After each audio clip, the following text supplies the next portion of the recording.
नमस्कार, वीडियो में आपका स्वागत है। इस वीडियो में हम सीखेंगे कि हर का परिमेयकरण किस प्रकार से किया जाता है। पिछली वीडियो में हम सीख चुके हैं कि यदि कोई इस प्रकार की संख्या लिखी है जिसके हर में एक ही संख्या है और उस पर वर्गमूल का निशान है, तो इसका परिमेयकरण हम किस प्रकार से करते हैं। इस वीडियो में हम सीखेंगे कि नीचे यदि कोई संख्या है उसके साथ में एक प्लस या माइनस का चिन्ह है और एक और संख्या है, तो इसका परिमेयकरण हम कैसे करेंगे। सबसे पहले हमें पता होना चाहिए कि परिमेयकरण हम करते क्यों हैं। तो यदि हम कोई प्रश्न हल कर रहे हैं और उस प्रश्न को करते समय जब भी किसी परिमेय संख्या के हर में वर्गमूल का निशान आ जाता है इस प्रकार से, तो इस वर्गमूल को हटाने के लिए हम इसका परिमेयकरण करते हैं ताकि हर में से ये वर्गमूल का निशान हट जाए। चलिए इस प्रश्न को हल करते हैं। तो हमें करना क्या है, ऊपर वाली संख्या को ज्यों का त्यों लिखना है, नीचे वाली संख्या को ज्यों का त्यों लिखना है, और परिमेयकरण करते समय नीचे वाली संख्या को हम ऊपर और नीचे गुणा कर देंगे उसी संख्या से और भाग कर देंगे। लेकिन इसमें जो चिन्ह लगा है प्लस का है तो हम माइनस से गुणा करेंगे और माइनस है तो प्लस से गुणा करेंगे। इस प्रश्न में 2 और √3 के बीच में प्लस का चिन्ह है, तो हम लिखेंगे 2 माइनस √3 और इसी संख्या को फिर से लिखेंगे 2 माइनस √3।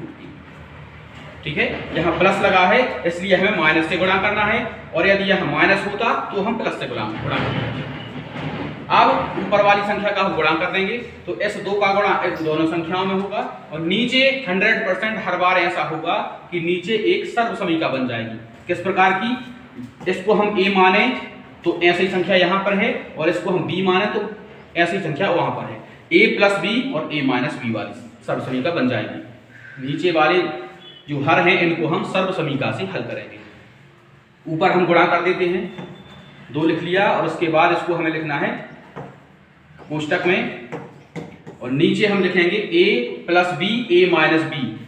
जो सर्वसमीका है a + b और a - b, इसका जो आंसर होता है a का वर्ग माइनस b का वर्ग।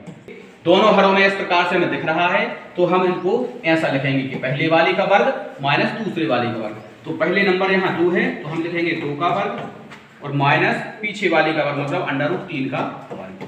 ठीक है, इसके बाद हम इन दोनों का यहाँ गुणा कर देंगे, तो 2 का गुणा जब 2 में करेंगे तो 4 आ जाएगा, माइनस है तो माइनस लगाएंगे, 2 का गुणा √3 में करेंगे तो 2 √3। ध्यान रखना है गुणा करते समय इस 2 का गुणा √3 में करना है, तो √3 ये 3 है जो √ के अंदर वाली संख्या है, और 2 है जो √ के बाहर वाली संख्या है। तो इनका गुणा हमें 3 का गुणा 2 में करके यहाँ 6 नहीं करना है। ठीक है, चलिए अब नीचे करते हैं। तो a का वर्ग जब 2 का वर्ग करेंगे तो 4 हो जाएगा, और यहाँ माइनस है तो माइनस लगाएंगे, और b का वर्ग √3 का वर्ग जब हम करेंगे इस प्रकार से, तो ये वर्ग से वर्गमूल कैंसिल हो जाता है, तो हमारा जो आंसर बचेगा केवल 3 बचेगा यहाँ।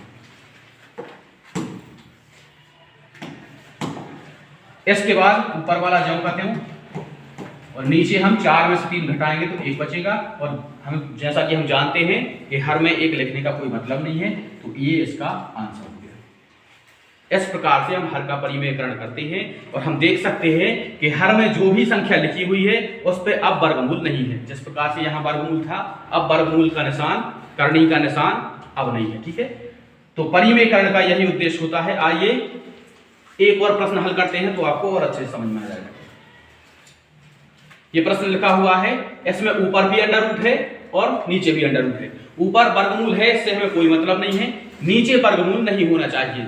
यदि नीचे वर्गमूल है तो हम परिमेयकरण के द्वारा इस वर्गमूल को हटा सकते हैं। चलिए तो क्या करें, ऊपर वाली संख्या ज्यों की त्यों, नीचे वाली संख्या ज्यों की त्यों, और हमें गुणा करना है किसी संख्या से जो नीचे लिखा हुआ है, किसी संख्या से केवल हम चिन्ह को बदल देंगे।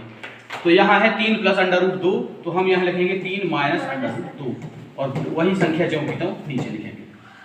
इससे क्या होगा, नीचे हर में हमेशा सर्वसमीका बन जाएगी, a + b a - b, और ऊपर हम गुणा कर देंगे। चलिए इस √8 का गुणा इन दोनों संख्याओं में करना है, और नीचे हम लिखेंगे a + b a - b, वही वाली सर्वसमीका a + b, और दूसरी जगह लिखा है a - b, तो इसको हम ऐसा लिख सकते हैं a² - b²। पहले वाले का वर्ग माइनस दूसरे वाले का वर्ग, 3 का वर्ग माइनस √2 का वर्ग। चलिए इस प्रकार से हम लिख देंगे। इसके बाद हम अंडर रूट 8 का इन दोनों में गुणा कर देंगे। तो याद रखना है ये 3 है जो इस पे अंडर रूट नहीं है, इस पे वर्गमूल नहीं है, तो इन दोनों का 8 का गुणा 3 में 24 नहीं लिखना है, हमें क्या लिखना है, 3 को हम बाहर लिखेंगे और अंडर रूट में 8 आएगा, इन दोनों का गुणा करेंगे तो ऐसा आएगा। उसके बाद ये माइनस है तो माइनस लगाएंगे। अब हम यहाँ देख सकते हैं अंडर रूट के अंदर 2 है और यहाँ भी अंडर रूट के अंदर 8 है, दोनों अंडर रूट वाले हैं इसलिए यहाँ गुणा हो जाएगा। तो हम लिखेंगे अंडर रूट के अंदर 16। ठीक है, यहां गुणा क्यों कर दिया, क्योंकि यहां दोनों पे अंडर रूट था। चलिए नीचे करते हैं, तो जब हम 3 का वर्ग करेंगे तो यहां 9 हो जाएगा और माइनस जिस प्रकार से हमने पिछले प्रश्न में किया था कि अंडर रूट 2 का वर्ग, तो वर्ग से वर्गमूल कैंसिल हो जाता है यहां पर, तो सीधा आंसर अपना 2 बचेगा।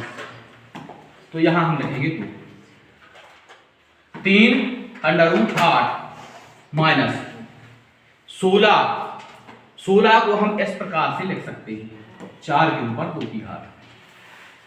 ठीक है, 4 का वर्ग, तो यहां वर्ग से इसका वर्गमूल कैंसिल हो जाएगा, नीचे तो 9 में से 2 घटाएंगे, जब 9 में से 2 घटाएंगे तो नीचे 7 बचेगा और यहां बचेगा अपना 4।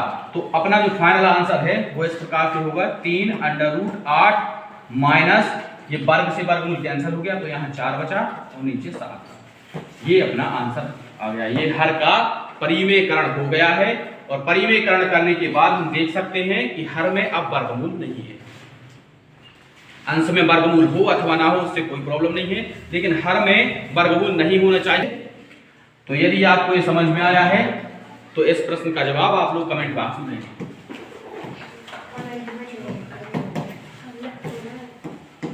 ठीक है, इस प्रश्न का आप लोग हर का परिमेयकरण करके कमेंट में आंसर दें।